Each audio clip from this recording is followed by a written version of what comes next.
No intro music yet. No special graphic yet. But we'll get there. We'll get there. Moses Matters is what this is being called on the Messiah Matters show. And if you're watching this on TorahResource, the TorahResource YouTube page, then we want to welcome you to our study on Parashat Noah, or the Torah reading Noah. And as I did the other day with Bereshit, I'm going to say, Rob, what do you got to say about it? Just pass it right over to you, man. Well, hey, that's great. Well, it's our second Torah portion, right? We talked about how Bereshit goes by it covers so much material, and a week has gone by and we're already at Noah. But the Torah portion called Noah extends basically from before the flood all the way to introducing Avram, who becomes Abraham. And so that's quite an extensive period of time, and the generations are laid out for us. But there's a recurring phrase in the Hebrew, v'hakimoti et briti, and I've looked at a lot of translations say, I will establish my covenant with you. So he says it to Noah before the flood. He says, I'm going to destroy all flesh. I'm going to destroy everything that in which is the breath of life. Right. And here's just a footnote there, that word all, right? I'm going to destroy all flesh. I'm going to destroy everything that has the breath of life. And then there's a qualification, except I'm going to establish my covenant with you. And I suggest that the verb there is better translated, I will continue my covenant, or I will uphold my covenant with you. He tells Noah this before the flood. He tells Noah this again in chapter 9 after the flood. I am upholding my covenant with you. And where do we see that phrase next? Is not until next week's Torah portion, Lech Lecha, where God tells Abraham in chapter 17 of Genesis that I will uphold my covenant with your seed after you. That is with Isaac, the one that Sarah will bear to you. And so the reason I just wanted to go through and point those out is because there's a continuity of covenant. God is doing something within creation, and he has known the plan from the beginning. It's not a God gets frustrated and changes his mind about what he's going to do, but he, from the beginning, through Noah, he saves Noah through the flood because of a purpose that he had from before Noah was even born. And you mentioned this in our last week about the seed of the woman, right? This promise that there would be a redeemer that we know to be the Messiah. And so our parasha this week covers, or Torah portion this week covers from Noah, from before the flood, being saved through. And of course, we're introduced to Noah's three sons, one of whom is Shem. And one of our extended genealogies in our Torah portion goes from Shem all the way to Avram. And that's important because what the Bible is laying out for us is a clarity and unfolding of God's covenantal purpose.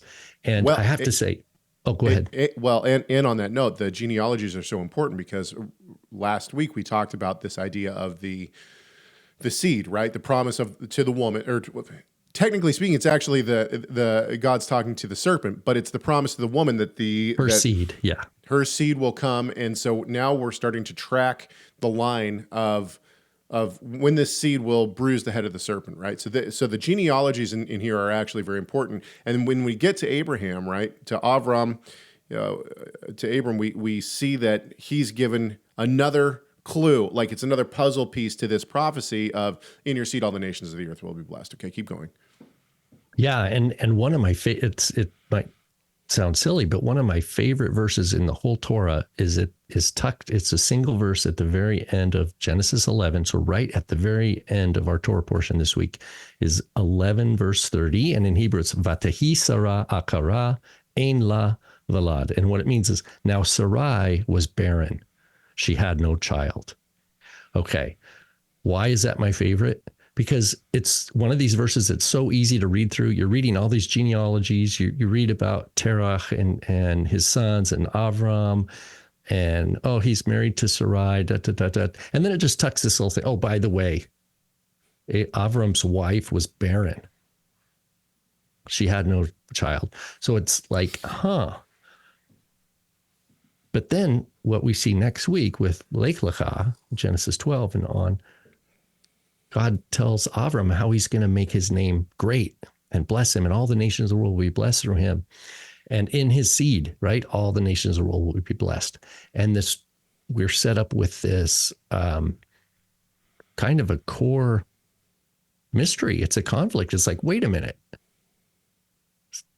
If Avram's wife is Akara, which is barren, and as a matter of fact, this is the prophet Isaiah.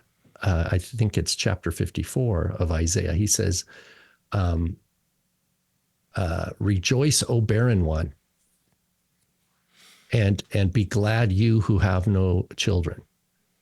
And he uses this word Akara, and it's a play on Sarai as a picture of many things. One is Jerusalem, ultimately, because the idea is the new Jerusalem. Who are the children of God? Ultimately is the picture here. And that Sarai was not barren for any reason except for God's purpose, that at the right time, she would conceive a son by Abraham, who indeed would be the continuer of the covenant promise. And that would be Isaac, and he would be born of a miracle. And we can talk about this then when we get to those Torah portions about Isaac in the next few after this week. But we're set up. My point here is just that we're set up here at the end of Genesis 11 with this, hey, by the way, she's barren. Like, she ain't having a baby. But we know that means it's set up for miracle. It's set up to create. From last week's Torah portion, creation is already a miracle. Well, and creation is already a miracle. The salvation of Noah is a miracle. But now, how is God going to do this? How is God going to redeem the world back to the seed, especially when in the physical, in the flesh, it's impossible because Sarai can't have a baby. So I want to go back for a few seconds. When I started in 8, right, chapter 8, we have this phrase, but God remembered. Vayizkor Elohim et Noach. God remembered Noah. Nice Hebrew. Wow. Hey. See, I have taken 3 years of Hebrew. No one would know it. That was music to my ears, Caleb. Wow. But God remembered Noah and all the beasts and all the livestock that were with him in the ark. Now, this is probably nothing, but I'll just see if you have a thread, because I thought, I wonder what other times where we see this same phrase in the Hebrew. So we see it 3 times in the entire Tanakh, and it's twice in Genesis, once in Exodus. Vayizkor Elohim, or what? Yeah. Vayizkor Elohim. Yeah. God remembered. So we have it obviously in our passage. Then we have Genesis 19:29. Yes, yes. God remembered Abraham and Lot, and sent Lot out of the midst and overthrew him. And then we have it again in Genesis 30:22. Then God remembered Rachel, and God listened to her and opened her womb. Now that's interesting. Anyway, and then we have now. I understand completely that it's not Hebrew, but we have the phrase God remembered. We also have it in Revelation in the Greek, right? Mm-hmm. But this one is very different. Then the great city was split into 3 parts, and the cities of the nations fell, and God remembered Babylon the Great to make her drain the cup of the wine of the fury of his wrath. So that's probably not a connection, but I thought it was interesting nonetheless that we switch in the end times to wrath instead of blessing. So blessing, blessing, blessing, and then in the very end we have wrath. Any comments? I love that connection. And you know what? It's worth pointing out too for maybe people who haven't thought about this, but the way the English that I grew up, if somebody remembered something, it means they forgot it. Right. And so it's like God remembered, like, oh, it's like, did he get busy? And he's like, oh, it's like, oh, I left the stove on, or, Oh, there and you all are, of a Rachel. yeah. And all of a sudden he's like frantically, oh, I remembered, that like for some reason, that's the image that comes across with my English brain, but when I consider that Zahar here, it has to do with covenant faithfulness. It doesn't mean he's forgotten. It doesn't imply absent-mindedness on the part of God at all. It has to do with God acting in history according to his covenantal purpose at the precise time, according to his own sovereign purpose and will and design. And so this remembering, it doesn't mean that, like you mentioned, the Genesis 19 occurrence with Sodom and Gomorrah, because Abraham had called out, right? He had interceded with God for if there had been any righteous to save the Sodom and Gomorrah, but God said, no, they're going to be destroyed, but we're going to save Lot. And so the memory there, God remembering, is meaning that the salvation of Lot and his daughters from Sodom and Gomorrah had a covenantal purpose with respect to God's covenant to Abraham. It wasn't an independent, like, oh, yeah, I guess, like, can you just do something nice for those guys too, just on the side? No, it had purpose. And we know that, in fact, even though it was this crazy situation where how these children were born to the two daughters of Lot, that indeed Ruth came from a Moabitess, right, who was of the line of Messiah. And then Rehoboam's mother was an Ammonite woman of Solomon's wife. So we have two threads of messianic lineage that we know from Matthew 1 through this line from Genesis 17 or Genesis 19 of God remembering. Okay. And then the other one you mentioned was Rachel. It wasn't like God, like, oh, oh, I forgot. Yeah. Like he did, oh, Rachel, I guess you could have kids too. No, there was a purpose. There was a purpose that God had closed her womb on purpose until a certain time. Do you think, go ahead. On that note, on the Rachel note, do you think that there is a little bit of a sense there that Joseph is the type, and I know that we have to be careful with types, but he's a type of the Messiah, right? We see the prophecy of the Messiah through and so the idea of God remembering Rachel is almost a foreshadow of God remembers his covenant. It's beautiful, yeah, because Rachel's two children, of course, are Joseph, who becomes a shepherd and an interpreter of dreams. And we know that how he was treated and everything's very much a picture of the Messiah. However, the only son of Jacob born in the land is Benjamin. When they come back into the land, and Rachel dies and names him Ben-Oni, son of my affliction. So the only son whom Jacob names himself he says, no, his name's Benjamin. Well, guess what? Benjamin becomes such an important person of the brothers because he's instrumental in Judah standing up, being corrected from his sinful life, becoming a man to put his own life on the line for Benjamin, and owning up, and saying, with respect to all this, he didn't know. And I don't want to, we can talk about all this when we get there, but, he doesn't know Joseph as Joseph. Right. He knows him as a powerful leader just under Pharaoh in Egypt. And so, anyway, I even though there is that messianic sense of Joseph, there's also Rachel's two sons, Joseph and Benjamin, are absolutely instrumental in God shaping Judah, who of course becomes the kingly line. I have several Hebrew questions for you. I figured that we could look at some of these. So I have it. So 9:20, Noah began to be a man of the soil, and he planted a vineyard. So I have a Mhm. note in the ESV that says it could be read, Noah, a man of the soil, was the first to plant a vineyard. But I am unclear on how the Hebrew would be translated that They way. take the verb, for that first verb, vayachal, as in some places it can mean he began. Then they take, if you do that and Noah began, they Right? have to take the next vav hipuk, the vayita, Yep. as a purpose. He began to plant. So what are the other translations that you have there? So, I mean, the translation and the way that I translated it when I first saw this was Noah began to be a man of the soil, and he planted a vineyard.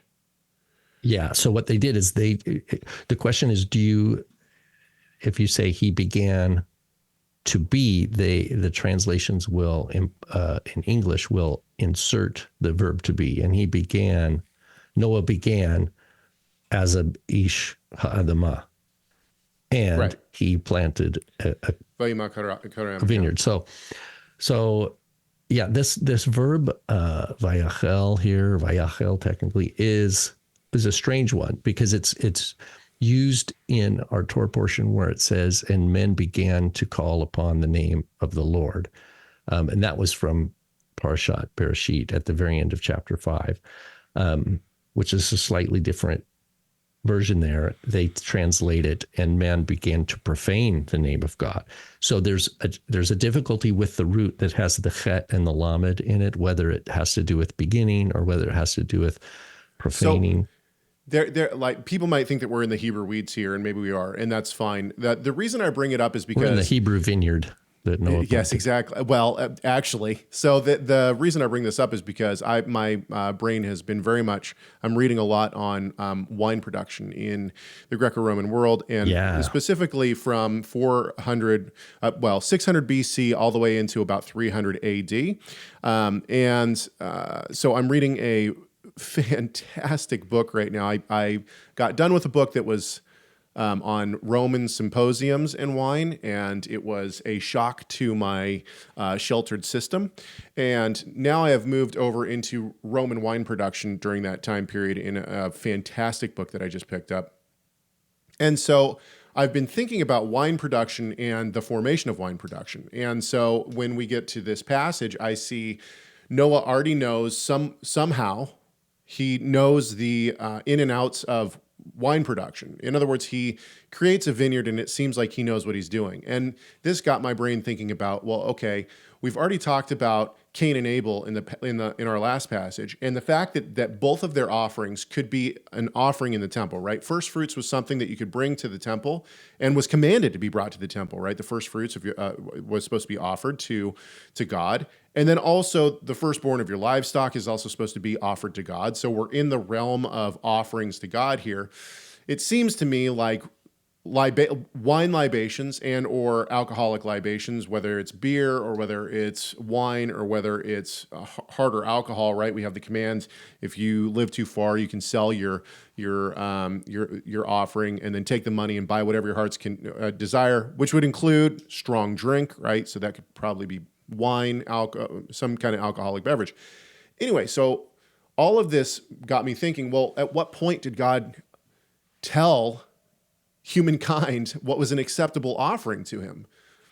And it seems to me, once again, this is coming from my own personal hypothesis, but I hypothesize that God actually gave it to them in the garden or when they were kicked out of the garden, what was an acceptable offering. So it seems to me like tilling the ground and all these things, which is supposed to be now harder because of sin, it seems like it's very plausible to me that God actually instills or teaches Adam and Eve the ability to till the ground, which would have included wine production and other production, right? I mean, I just right before we came on to record this, I was inside making bread, right? I'm starting my I'm starting my bread for the day so that I can bake later today, and then we'll have bread for Shabbat. And so it's like the idea of how much did God teach them? Well, I think that the Torah itself was given in the garden, and I also believe that the ability to produce from the ground, bread making, wine making, all these things, the staples of the human diet back in the day were given in the beginning. This is ultimately the reason that I was so interested with this idea of whether or not Noah was the first, right? Does 920 say that Noah was the first to be a vineyard, like a vintner, or was he just he began to till at this point for a vineyard? I just double checked. I misspoke earlier. I said that verse was the end of chapter 5. It's at the end of chapter 4, where it says men began to call upon the name of the Lord. Some translations, men began to profane. But my point was with chapter 4 that I wanted to mention with respect to what you're talking about is that Cain is called an Oved Ha'adamah, a worker of the land. The ground, Noah here is called Ish Ha'adamah, man of the ground. A man of the ground. I like the translations that keep those separate, back to the 920, that he became an Ish Ha'adamah, and he planted a vineyard. What that means is the first verse is general. It doesn't mean all he did was like like all he did was bake bread or all he did was make wine. Right. No. The first says he understood, he had wisdom concerning all this kind of agricultural endeavor, but the vineyard is something probably that had a specialized attention, attention right. from him, and it's something that he really got into more intensely. It was like his special place, was the vineyard. But it doesn't mean he was ignorant of the others. So I got another question, 3 verses later. Okay, now I need to explain my interpretation of this. In 923, and so let's read from 20. So Noah began to be a man of the soil, and he planted a vineyard. He drank of the wine and became drunk, and he lay uncovered in his tent. And Ham, the father of Canaan, saw the nakedness of his father and told his 2 brothers outside. Then Shem and Japheth took a garment and laid it on both their shoulders and walked backwards and covered the nakedness of their father. Their faces were turned backward, and they did not see their father's nakedness. Now, a lot of people, in fact, I just read a different book on wine, which I thought was trash. And this person decided to try to just kind of glance over this. I am personally, and you can correct me on this, but I'm becoming more and more convinced that the term Noah's nakedness is actually a reference to his wife. We see this, for instance, in the Torah. To uncover your father's nakedness, you're not allowed to sleep with your father's wife because it would uncover your father's nakedness, right? And we have this same kind of term over and over and over again. And so I'm becoming more and more convinced that actually what is happening here is that their mother is the one who's naked, and it's that it's referring to Noah's nakedness here. My question to you is... Yeah, it's I am open to that understanding. It's a very clear way where the Bible says ervat, the nakedness of, is a way of, what do they call that? A euphemism, in a way, a euphemism. In other words, it's using delicate language. And the Torah doesn't always do this, but in this instance, I think that's a very plausible reading. Anyway, continue. So in 23, the word nakedness, ervat, is in the feminine, and I'm wondering, is it in the? It always is. It's always in the feminine. So it's not erva at any point. No, well, erva, that's in the construct. The fact that it's the tav there, but erva by itself is also feminine. So ervat, but so even if it was a male, it would still be arva. It's an abstract noun. But I think that this, we have to ask a question about Noah's anger and why he learned. What's going on? Why did he curse Ham and our Ham's son Canaan? What's going on here? And it seems to be that one of the things is him going out and I don't know if he was laughing or whatever. He didn't show honor or respect. Or if he lusted. Or discretion. Yeah. Okay, let's move on. I got another one for you, and then I'll essentially be done. 10:8, and I'll move there real quick. Sorry, 10:8. Cush fathered Nimrod. He was the first on earth to be a mighty man. Gibor, here we have that right? same, the hifil verb, that hechel, lichot gibor ba'aretz. Right. So I'm wondering, this term, a mighty man, or yeah. I'm wondering if this is we read that and we think, okay, he's like some great dude. But I'm wondering if this is actually more of a title. In other words, a category of person. And I'm wondering your thoughts on that. Yeah, I think it is. And what would that category be? Gibor, I don't have my accordance open right now, but you could go and just look at Gibor. It's leadership, a picture of strength, and authority.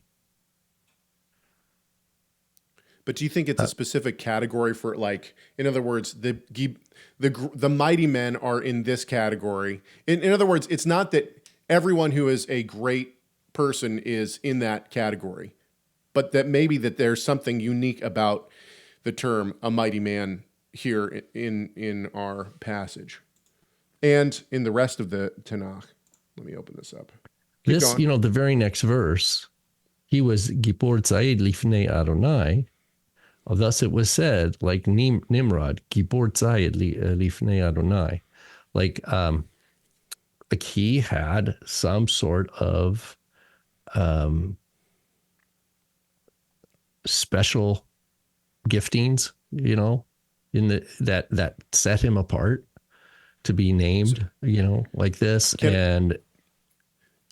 My mind went to the discussions over the Nephilim, right? The Nephilim, so 6:4 is, we get this phrase too. The Nephilim were on the earth in those days, and also afterward when the sons of God came into the daughters of man, and they bore children to them. These were the mighty men. Giborim, right? The mighty men who were of old, the men of renown. So, I'm wondering if we should see this more as a category of a specific kind of mighty man instead of just a mighty man. In other words, are there men who are great and renowned in the world who are not put into the category of Gibor? Here's another. So that at the very end there, the men of renown, that Anshe Hashem, men of renown. The only other place we have that phrase. Now Gibor's not used there, but I believe is in number 16 when at Korah's rebellion, where Korah gathers up certain people from the tribe of Reuben, men of renown, and it says I think there's no definite article there. I think it says Anshe Shem, but it means like men of reputation, men who are popular for whatever reason, and have some sort of, charismatic sense that they're attractive for whatever reason, maybe by their strength, their kind of how they carry themselves. But that definitely we see it a lot in Joshua. So Gibor, the mighty men or the men of valor, starts to really show up. Like Gideon. Joshua, I think Gideon is called a Gibor. In other words, so some like to say this means giants because Gever means strong, strength, or great, but clearly, I think Gideon. If I'm right, I think Gideon is called a Gibor, and there are other Israelite heroes. Hero might be a way of translating it, kind of, it's tough. Translation is a rough sport. So I mean, that's all I have for this Torah portion. Was more questions for Rob's Hebrew brain, but clearly, I see. We talked last week a little bit about the idea of why we like God's almightiness and like the fact that he's created everything. So we have the beginning of the world, which is no small thing. In fact, I think it's some of the more difficult passages in the entire Torah. But at the same time, I see these all as setting up, right? Essentially, Genesis 1 through, 11 is when Avram comes in to the picture, right? But the first 11 chapters are kind of leading up to this character who is now going to take this idea of the seed that we see in 3 and carry it on. And so really we're starting, like now is when we're starting to get into the story, like into the actual like nitty gritty of the story. Not that the first 11 chapters aren't important, but it's almost like setting the stage, right? We're setting the scene up so that now all of a sudden from stage right comes Avram, right? And now we're going to start getting into a lot of the fun. Next week, we'll start getting into a lot of the fun, covenantal language and covenantal ideas, setting up these kind of things as well. And into really the story of what I would say is the coming Messiah, right? The story of the coming Messiah. So, that's a good point. For a Gentile Christian believer who's new to the faith, they hear the gospel, they're like, yeah, wow, I love Yeshua. Where do I sign up? Like, what do I do? I'm all in. The curriculum starts us in the Torah, and it's like, wow, God created this world, right? Oh, God created this world with purpose. Do I believe in this family line? Does this genealogy matter? Well, yeah, the answer is yes, it matters. And it takes us from Seth all the way through Noah and Shem, all the way to Avram. And that's where the Gospel of Matthew begins, is with Abraham. Right. He says Yeshua is the son of David, the son of Abraham. That's the beginning of the New Testament. Right. And it's like, well, does that matter? Well, if we just say Abraham, we need Genesis 1 through 11 to set us up to understand the significance of Abraham. There are scholars that don't believe that Abraham ever existed, or that Noah ever existed, or that, that these are just made up fantasy stories, myths, to help a people kind of have a story to tell about themselves, to distinguish themselves from everyone else. Well, if you believe in Yeshua, then that worldview is at odds with the beauty and the coherence of God's revealed word and his purpose from the beginning. Luke has a genealogy that is organized very differently, goes all the way back to Adam. I think it's in Luke chapter 3. Yep. But Matthew 1 begins with Abraham and says, Abraham to David, 14 generations, David to the Babylonian exile, 14 generations, and then from the exile to the Messiah, 14 generations. And why does Matthew do that? Because he wants us to keep at the top of mind that this is not a plan B. Right. Yes. Messiah was not going to come in the time of the judges. He was not going to come in the time of the split kingdoms. He wasn't going to come in the time of the Babylonian exile. From the beginning, there was a time when the incarnation would actually, take place, and that redemption would be paid, et cetera, et cetera. Love it. All right. We're going to cut it there. And I hope that this has been somewhat beneficial for you. I know that we got into some people are probably not going to like the nitty gritty of the Hebrew, but others are going to love it. So, but no matter what, I hope that it has benefited you and that you're able to dive even deeper into the Torah portion this week. We'll be back next week for another Torah portion, for our third Torah portion in the cycle, and we're going to keep doing this. I'm not sure, we'll probably have to take some time off throughout the year, but for the most part, every single week we will be here Fridays for Messiah Matters or for Moses Matters on that channel. And then, of course, you can also catch it. I believe it's going to be on the TorahResource YouTube channel as well on Shabbat. All right, everybody, thanks so much. We'll talk to you soon.